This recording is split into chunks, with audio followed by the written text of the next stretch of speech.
Assalamualaikum warahmatullahi wabarakatuh. Alhamdulillah wa syukurillah wala haula wala quwata illa billah. Rabbi shrahli sodri wa yassirli amri wahlul 'uqdatam min lisani yafqahu qawli. Selamat pagi anak-anakku, siswa-siswi SMK Taruna Jaya Prawira yang saya banggakan.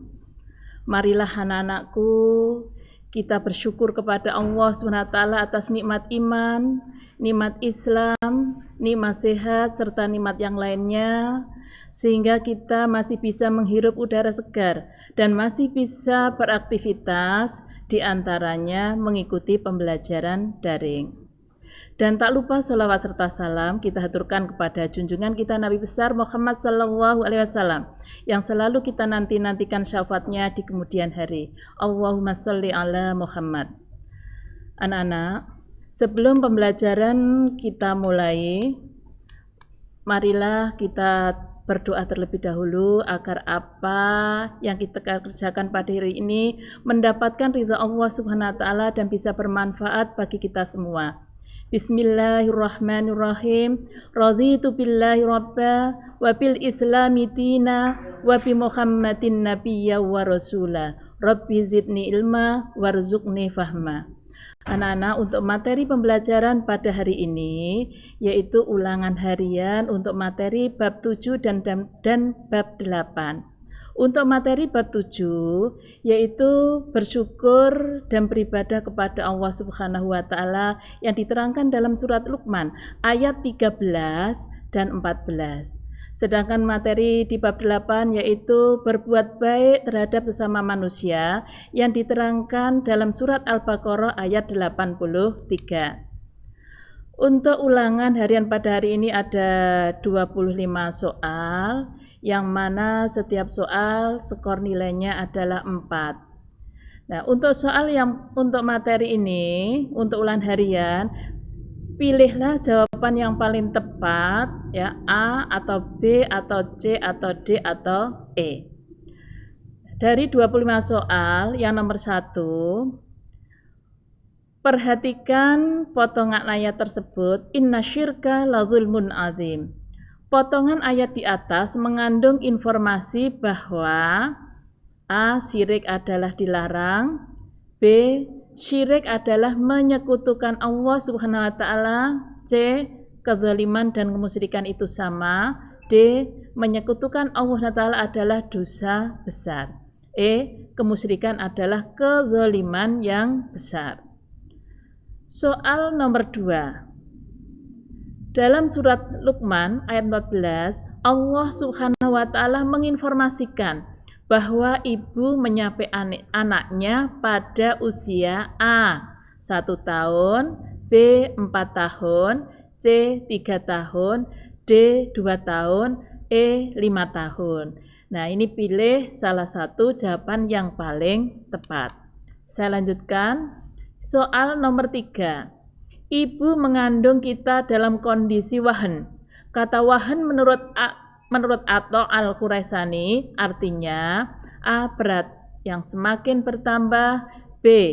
Kepayahan yang berlebih-lebihan, C. Lemah yang bertambah-tambah, D. Penderitaan mengandung anak, E. Lemas yang sangat lama. Soal nomor 4. Lanjutan potongan ayat berikut adalah titik-titik. Hamalathu ummuhu wahnan ala wahni wa fisaluhu fi titik-titik. Pilih salah satu jawaban yang paling tepat, A atau B atau C atau D atau E. 5. Ibnu Qayyim mengungkapkan bahwa syukur dengan anggota badan yaitu dengan titik-titik-titik. Pilihlah salah satu jawaban yang paling tepat, A. Taat dan patuh kepada Allah, B. Rajin berolahraga, C. Mengakui bahwa nikmat itu dari Allah, D. Bekerja siang dan malam, E. Merasa tenang. Soal nomor 6. Kandungan dari potongan ayat berikut adalah titik-titik-titik. Wa ma bikum min nikmatin fa minallah. Tsumma idza massakumudz dzurru fa ilaihi taj'arun. Pilihlah jawaban yang paling tepat. A. Jika mendapat nikmat harus bersyukur kepada Allah SWT.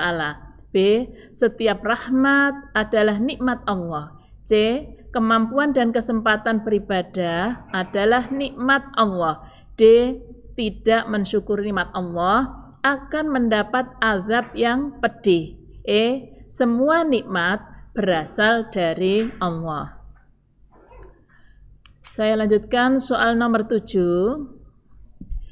Di antara cara agar kita mudah mensyukuri nikmat Allah adalah dengan A. Sering-sering menyakiti diri sendiri. B.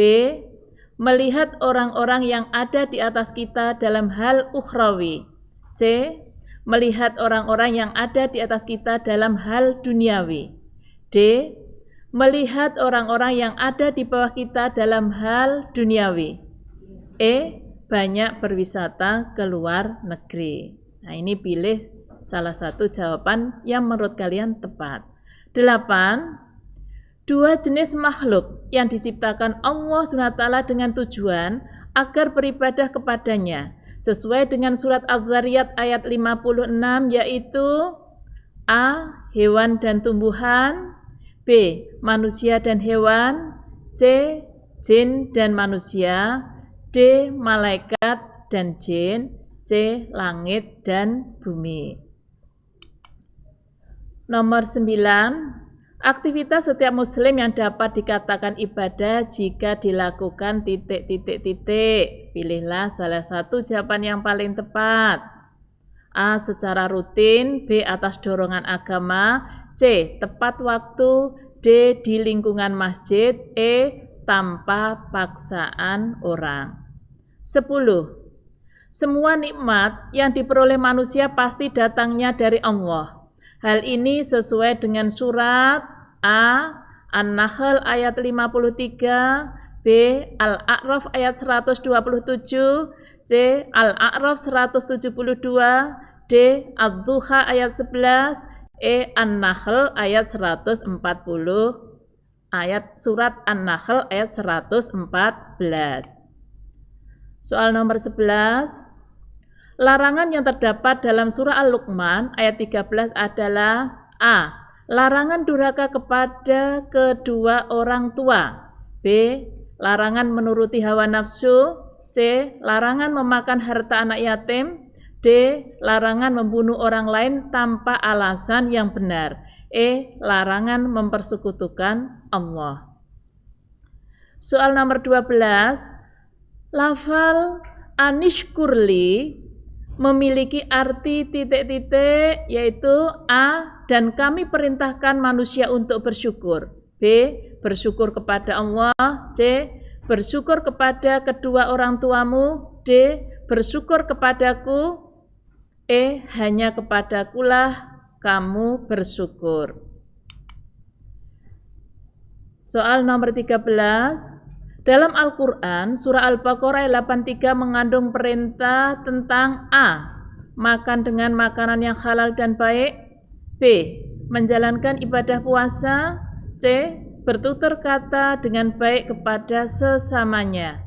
D. Membunuh hewan dengan cara yang baik. E. Menjaga hubungan Allah dengan sesama agar seimbang. Soal nomor 14.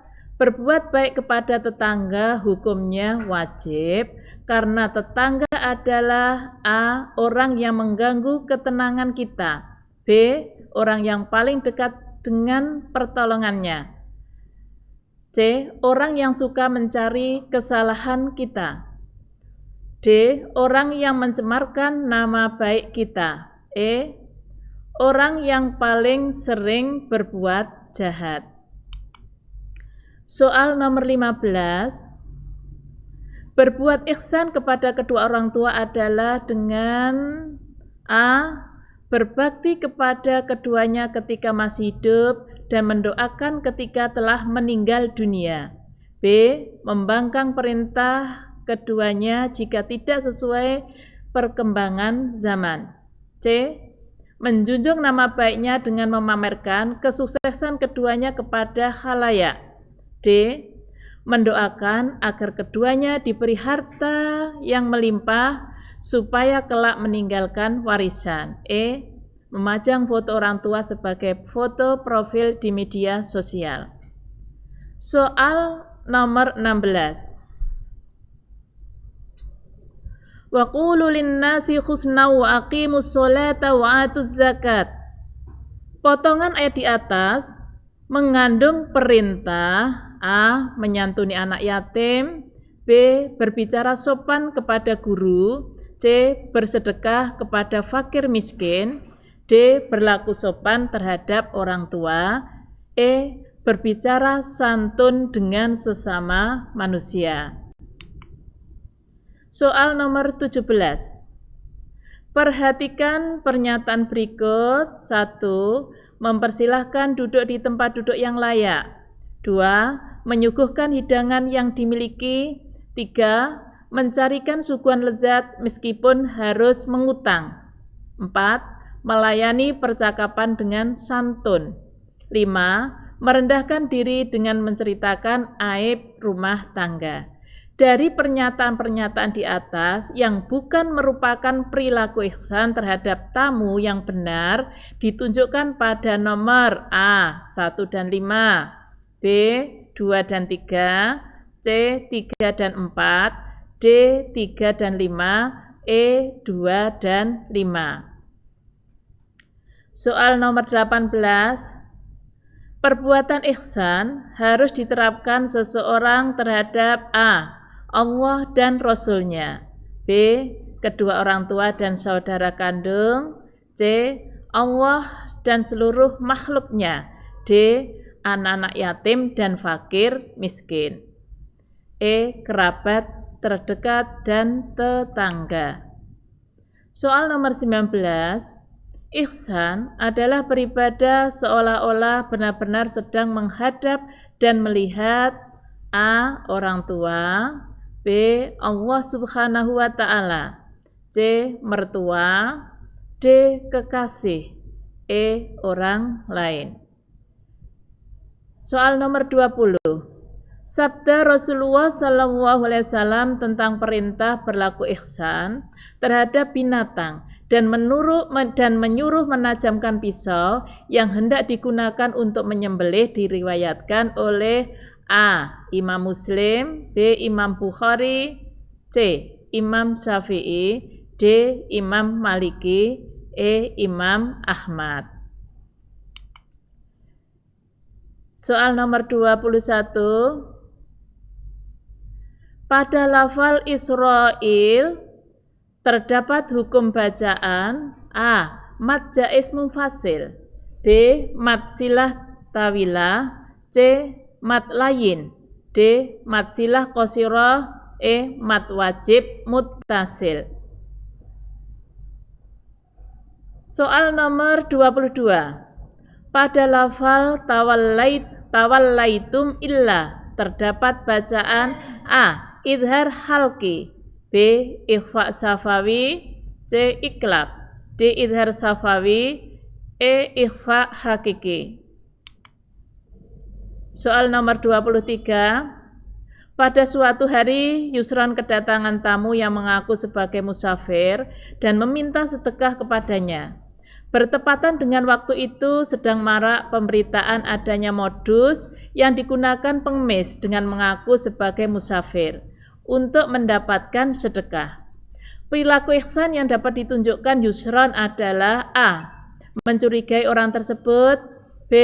Mempersilahkan orang tersebut lapor kepada RT dulu, C. Ikhlas, memberikan sedekah sekadarnya dengan tetap berhusnudzon, D.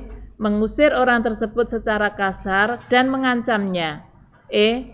Menutup pintu dan menguncinya tanpa menggubris orang tersebut. Soal nomor 24. Lanjutan dari potongan ayat tersebut adalah la ta'buduna illallaha wa bil walidaini ihsana, A. Wa aqimus sholata, B. Wa dzil qurba, C. Wa atuz zakata, D. Wal yatama, wal masakin. Soal nomor 25 yang merupakan soal yang terakhir. Di antara wujud rasa syukur seorang muslim kepada Allah adalah A. Selalu memperbanyak amal soleh, B. Bersenang-senang sampai lupa waktu, C. Jalan-jalan ke mall tanpa tujuan, D. Membeli barang-barang mewah, E. Sering berwisata ke luar negeri. Anak-anak, untuk ulangan harian dengan 25 soal kamu bisa ya download di aplikasi Taruna Sinau dan segera dikerjakan ulangannya. Jangan ditunda-tunda tugas dan ulangan sehingga menumpuk. Lebih baik sedikit demi sedikit kamu kerjakan. Jadi segera dikerjakan. Sebelum saya akhiri pembelajaran ini, anak-anakku, saya berpesan, yang pertama, hendaklah kalian taat dan patuh kepada perintah Allah Subhanahu wa Ta'ala. Yang kedua, berbakti kepada kedua orang tua kalian. Yang ketiga, kamu harus taat dan patuh kepada perintah-perintah Bapak Ibu guru. Yang keempat, berbuat baiklah terhadap sesama manusia. Oleh karena itu anak-anak, untuk pembelajaran kali ini ulangan harian, saya akhiri sampai di sini. Mudah-mudahan kalian diberikan kemudahan untuk mengerjakan sehingga kalian mendapatkan nilai baik dan bisa kalian manfaatkan, kalian terapkan perilaku bersyukur dan beribadah kepada Allah Subhanahu wa Ta'ala dan berbuat baik kepada sesama dalam kehidupan sehari-hari. Saya akhiri. Wallahul muwafiq ila aqwamit thoriq. Wassalamualaikum warahmatullahi wabarakatuh.